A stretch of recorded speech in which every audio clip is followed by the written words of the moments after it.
میں کہوں گا مسجد میرے حمزہ میں آنے والے دوستوں کو یہ بات اپنے دل میں بٹھا کر عادت بنانی چاہیے کہ وہ ربیع الاول کی بیس پر لوگوں کے وظائف مقرر کریں۔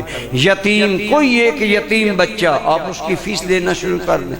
ویسے تو یتیم کی ساری کفالت اتنا بڑا شرف ہے کہ بڑی محفل میں میرے آپ کے کریم آقا بولیے صلی اللہ علیہ وآلہ وسلم نے یوں بھرے مجمع میں اپنی دونوں انگلیوں کا فاصلہ مٹا کر ملا دیا اور انگلیاں ملا کر کہا، لوگوں قیامت کے دن میری امت میں یتیم کی کفالت کرنے والا میرے ساتھ یوں ہوگا۔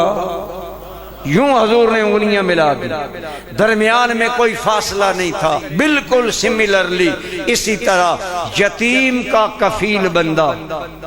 اب یتیم کی کفالت کیا ہے؟ آپ کسی ایک یتیم کے ٹوٹل اخراجات اپنے ذمہ لے لیتے ہیں۔ پرانے زمانے میں تو یہ ہوتا تھا کہ یتیم کو اپنے گھر لے لیا جاتا، پھر پروان چڑھایا جاتا۔ اگر یہ ناممکن ہو، یہ تو ہے اعلیٰ صورت، اس کو اپنے گھر میں لیں، سلائیں کھلائیں پلائیں، اپنے بچوں کی طرح پیار دیں۔ اور ایک یہ ہے چلو یہ نہیں، اس کا ٹوٹل خرچہ آپ اپنے ذمہ لے لیں۔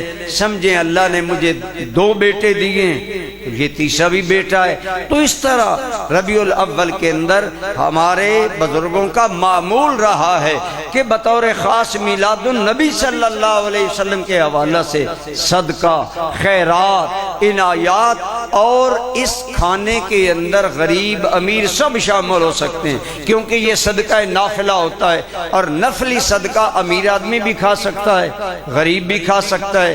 صدقہ واجبہ جو ہوتا ہے وہ امیر آدمی نہیں کھا سکتا۔ تو اس کے اندر یعنی ربیع الاول کے اندر آپ کے میلاد کو یاد رکھنا۔